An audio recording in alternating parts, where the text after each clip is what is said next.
Hi friend, कैसे हैं आप लोग। कल जो हम लोग पढ़े थे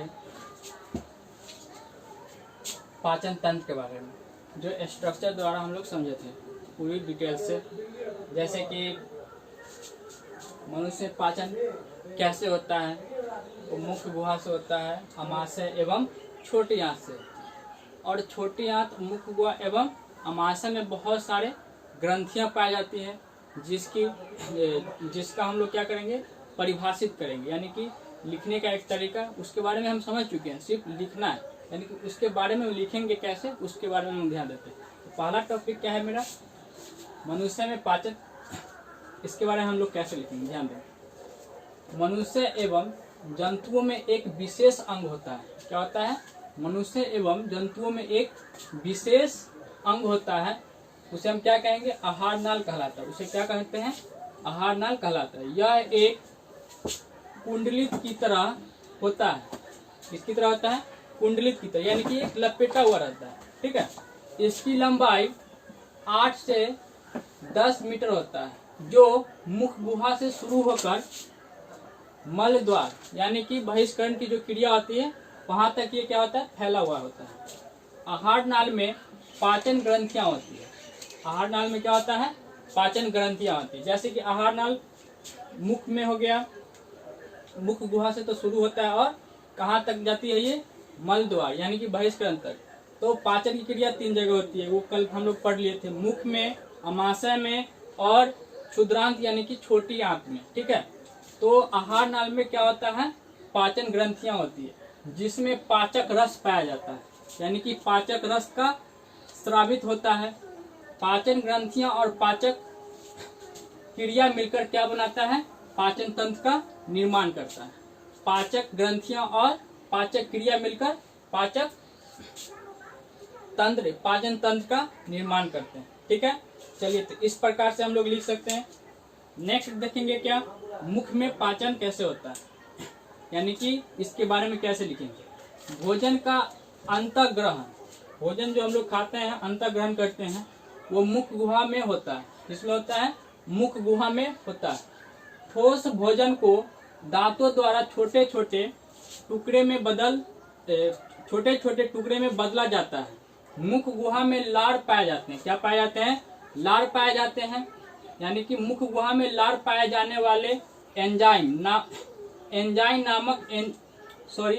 एमाइलेज नामक एंजाइम भोजन के कार्बोहाइड्रेट को माल्टोज में बदल देता है। क्या करता है ये, भोजन के कार्बोहाइड्रेट को माल्टोज में बदल देता है। ठीक है, नेक्स्ट देखते हैं, अमाशय में पाचन, यानी कि इसके बारे में हम लोग कैसे लिखेंगे।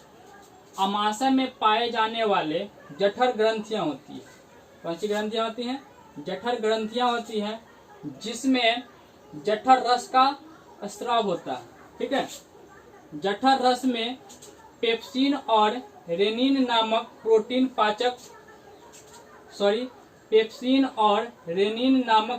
पाचक एंजाइम होते हैं।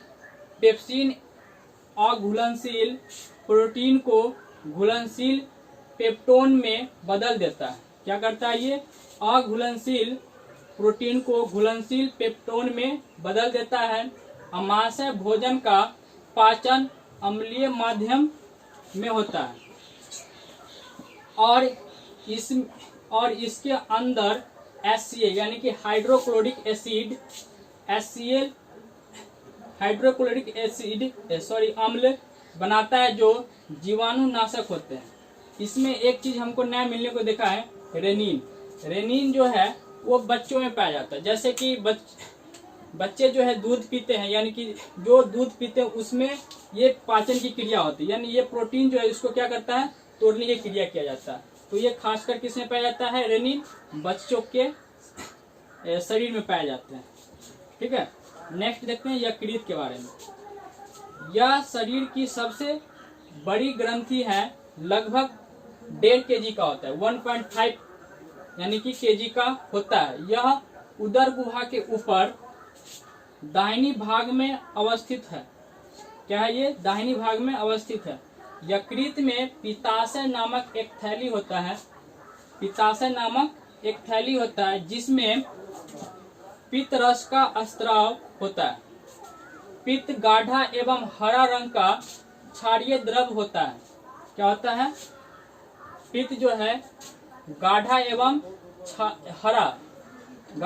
हरा रंग का क्षारीय द्रव होता है। ठीक है, इसमें एक चीज नहीं होता है, वो क्या है?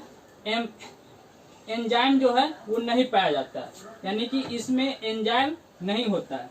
ठीक है, यहाँ तक हम लोग कैसे लिखेंगे वो देख लिए। नेक्स्ट देखते हैं ग्रहणी या पक्वाशय।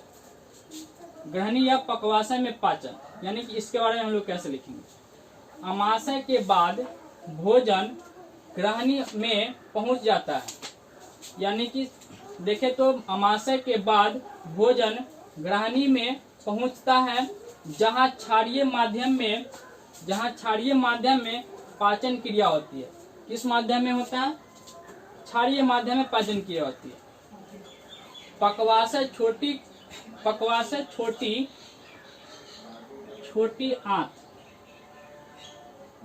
आंत का अगला भाग होता है। छोटी आंत का अगला भाग होता है पित्ताशय से निकलकर पित्त नामक क्षारीय द्रव भोजन से मिलकर क्षारीय बनाता है और वसा का पायसीकरण करता है। ये क्या करता है? भोजन का पायसीकरण करता है। वसा का सरलीकरण ही पायसीकरण कहलाता है। क्या? वसा का सरलीकरण ही क्या कहलाएगा? पायसीकरण कहलाता है। ठीक है, तो नेक्स्ट टॉपिक के बारे में हम कैसे लिखें, इसके बारे में हम लोग ध्यान देते हैं।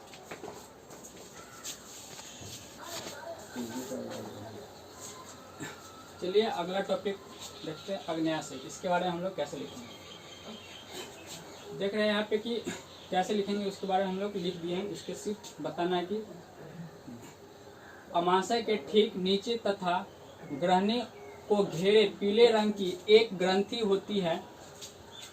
क्या होती है? ग्रंथि होती है, आग्नेयाशय कहलाता है। क्या कहलाता है? आग्नेयाशय कहलाता है।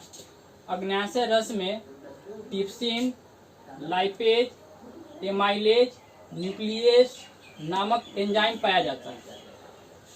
एमाइलेज बची हुई शर्करा को माल्टोज एवं टिप्सिन, पेप्टोन को पेप्टाइड्स में बदल देता है। टिप्सिन जो किसको बदलता है? टिप्सिन पेप्टोन को पेप्टाइड्स में बदल देता है। लाइपेज वसा को पायसीकृत, लाइपेज जो है क्या करता है? वसा को पायसीकृत करता है और क्या कर देता है? फिर पायसीकृत कर देता है, फिर वसीय अम्ल एवं ग्लिसरॉल में बदल देता है। किसमें बदलता है? ग्लिसरॉल में बदल देता है। नेक्स्ट देखते हैं छोटी आंत एवं क्षुद्रांत में पाचन और अवशोषण कैसे होता है। ठीक है, छोटी आंत आहार नाल की सबसे लंबा भाग है। इस भाग में पाचन की क्रिया पूर्ण हो जाती है। इसकी लंबाई 6 मीटर एवं चौड़ाई 2.5 सेंटीमीटर होता है। छोटी आंत की आंतरिक भित्ति में असंख्य मतलब कोई संख्या नहीं होती है। उसकी जैसी क्या होता है? अंगुलियों की जैसी उभार होती है। फिर से सुनेंगे, छोटी आंत की आंतरिक भित्ति में असंख्य अंगुलियों जैसी उभार होती है, जिसे हम लोग क्या कहेंगे? दीर्घ रोम कहते हैं। दीर्घ रोम के बीच में आंतरीय ग्रंथियां होती है। क्या होती है? दीर्घ रोम के बीच में क्या होता है? आंतरीय ग्रंथियां होती है, जो पाचन रस का स्राव करता है। किस रस का स्राव करता है? पाचन रस का स्राव करता है, जिसे हम क्या कह सकते हैं? आंत रस कहते हैं या कहलाता है। इसका कार्य जो है निम्न है, बहुत सारे कार्य। जैसे कि पहला देखते हैं पेप्टाइडेज। ये क्या करता है? पेप्टोन एवं पेप्टाइड्स को अमीनो अम्ल में बदल देता है। किसमें बदलता है? अमीनो अम्ल में बदल देता है। नेक्स्ट देखते हैं माल्टेस क्या करता है? यह माल्टोज को ग्लूकोज में बदल देता है। यह क्या करता है? माल्टोज को ग्लूकोज में बदल देता है। सुरकेज के बारे में देखेंगे। सुरकेज क्या होता है? सुरकोज को ग्लूकोज एवं फ्रुक्टोज में बदल देता है। किसमें बदल देता है? फ्रुक्टोज में बदल देता है। ठीक है, चौथा देखेंगे लैक्टेज क्या करता है? यह जो है लैक्टोज को ग्लूकोज एवं ग्लैक्टोज में बदल देता है। किसमें बदलता है? ग्लैक्टोज में बदल देता है। पांचवा जो है अवशोषण। अवशोषण के बारे में हम ध्यान से सुनेंगे। भोजन में उपस्थित विटामिन, भोजन में उपस्थित विटामिन एवं खनिज सीधे अवशोषण के योग्य हो जाते हैं। अवशोषण में क्या होता है? भोजन में उपस्थित जो भी विटामिन एवं खनिज होता है वो अवशोषण के योग्य हो जाते हैं। ठीक है, ये डायरेक्टली क्या होता है? अवशोषण कर लिया जाता है। नेक्स्ट टॉपिक क्या है मेरा? बड़ी आंत में जल का अवशोषण और अनपचे भोजन का बहिष्करण। बड़ी आंत में क्या होता है कि अनपचे भोजन का बहिष्करण कैसे किया जाएगा और अवशोषण कैसे किया जाएगा। ठीक है, तो बड़ी आंत में केवल आंतरिक जल का अवशोषण होता है। क्या चीज का अवशोषण होता है? क्या चीज का अवशोषण होता है? आंतरिक जल का अवशोषण होता है। ठीक है, जिसके बाद अनपचा भोजन मल के रूप में त्याग करते हैं। इस क्रिया को बहिष्करण कहेंगे। ठीक है, यानी कि ये सारे जो पाचन तंत्र का जो अंग थे उसके बारे में हम लोग क्या कहें? परिभाषित द्वारा हम पूरे डिटेल से जान चुके हैं। दो एक ऐसा टॉपिक है जिसके बारे में हम लोग बताने जा रहे हैं। ठीक है, तो आगे देखिए। एसिडिटी के बारे में आप लोग जानते ही होंगे, वो क्यों होता है इसके बारे में हम जानते हैं।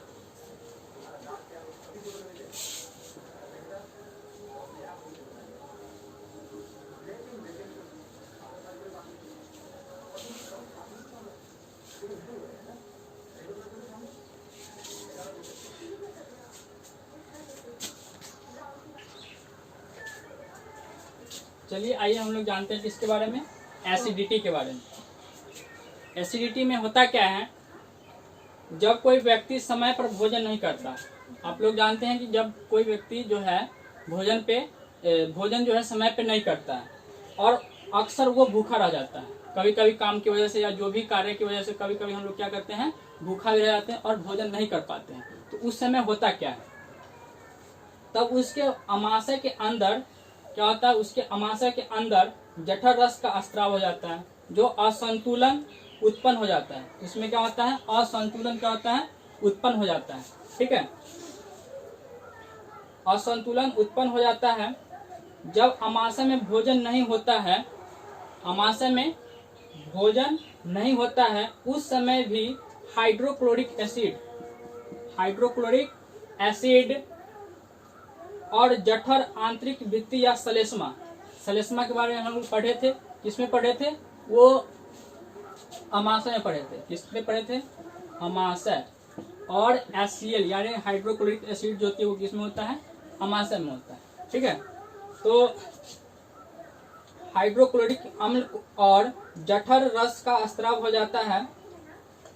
ऐसी हालत में ये रस और अम्ल अमाशय की आंतरिक भित्ति या श्लेष्मा को क्षतिग्रस्त कर देते हैं। क्या करते हैं? ये क्षतिग्रस्त और घाव का भी उत्पन्न करता है। क्या करता है? यानी कि जैसे कि भोजन नहीं खाते हैं तो कभी कभी देखते हैं मेरे पेट में दर्द होना स्टार्ट हो जाता है। वो किसके कारण होता है? ये HCl। जब भोजन नहीं रहता तो HCl जो है किसको स्त्रावित करता है? श्लेष्मा को। किसको? श्लेष्मा को क्या करता है? ये क्षति पहुंचाना स्टार्ट कर देता है। उसके कारण क्या होता है? मेरा एक नई घाव उत्पन्न हो जाता है और वो घाव जो है वो दर्द के रूप में महसूस करने लगते हैं हम लोग। ठीक है, आगे देखेंगे। पाचन क्रिया भी बाधित हो जाती है। इसमें क्या होता है कि पाचन क्रिया भी क्या होता है? बाधित हो जाता है। जो हम पाचन शक्ति जो मेरा होता है वो क्या हो जाता है? बाधित होना स्टार्ट हो जाता है। ठीक है, ये ध्यान देंगे। अमाशय में जो है रक्त का भी स्त्राव होने लगता है। अमाशय में क्या होता है? इस अमाशय में क्या होता है? रक्त का क्या होता है? स्त्राव होना स्टार्ट हो जाता है। रक्त का स्त्राव होना, रक्त का स्त्राव होने लगता है। रक्त का स्त्राव होने लगता है। ठीक है, जिससे क्या होता है कि अमाशय में जो घाव होता है वो पैक्टिक अल्सर कहलाता है। अमाशय में जो घाव होता है उसको क्या कहेंगे हम? पैक्टिक असलर, पैक्टिक असलर कहलाता है। उसे हम क्या कहेंगे? पैक्टिक असलर कहते हैं। ठीक है, यानी कि कभी कभी हम एसिडिटी जो होता है वो किसके कारण होता है? जब हम भोजन नहीं करते हैं और हाइड्रोक्लोरिक एसिड और सलेस्मा को जब क्षति पहुंचाता है तो उसमें घाव उत्पन्न होता है। किसमें? अमाशय में। और उस घाव का नाम क्या है? पैक्टिक असलर। ठीक है, उस घाव का क्या नाम है? पैक्टिक असलर। तो ये हो गया। नेक्स्ट देखते हैं,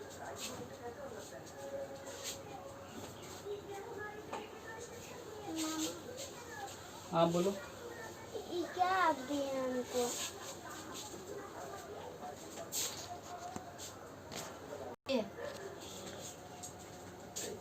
दांत के बारे में हम लोग जानते हैं। दंत क्षरण, क्या कहेंगे? दंत क्षरण।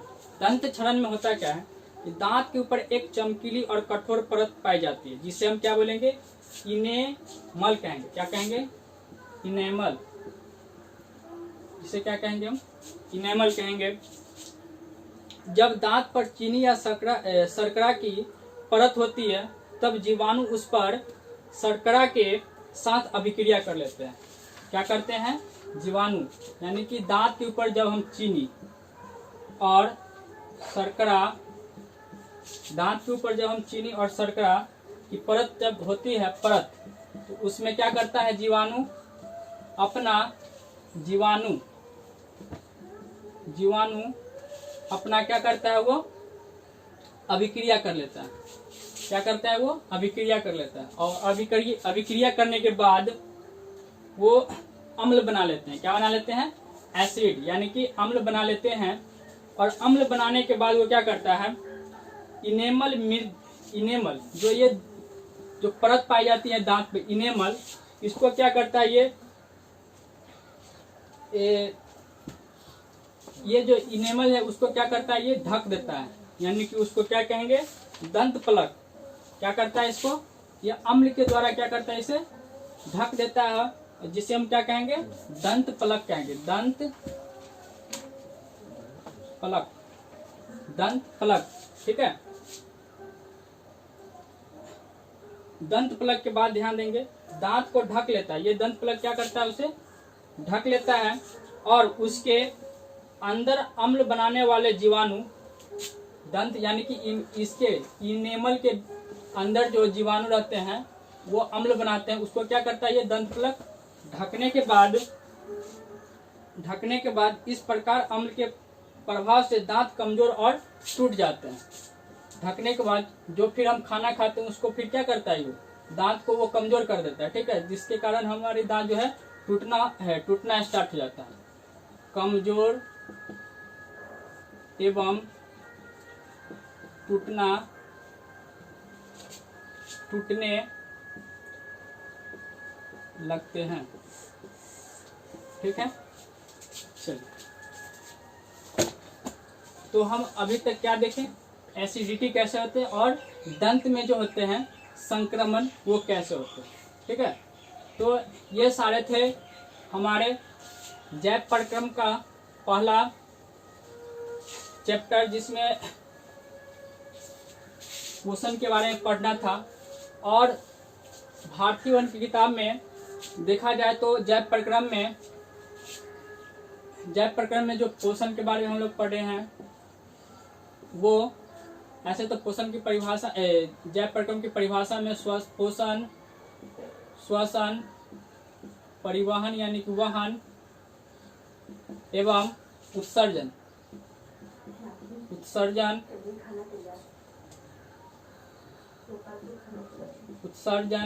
एवं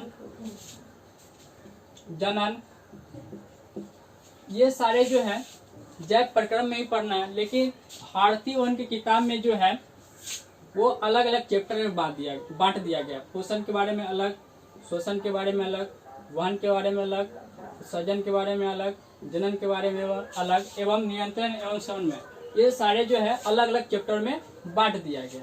लेकिन ये एक प्रकार से जैव प्रक्रम में ही आते हैं। ठीक है, तो अगला जो है भारतीय वन की किताब में श्वसन, अगला चैप्टर हम लोग क्या स्टार्ट करेंगे?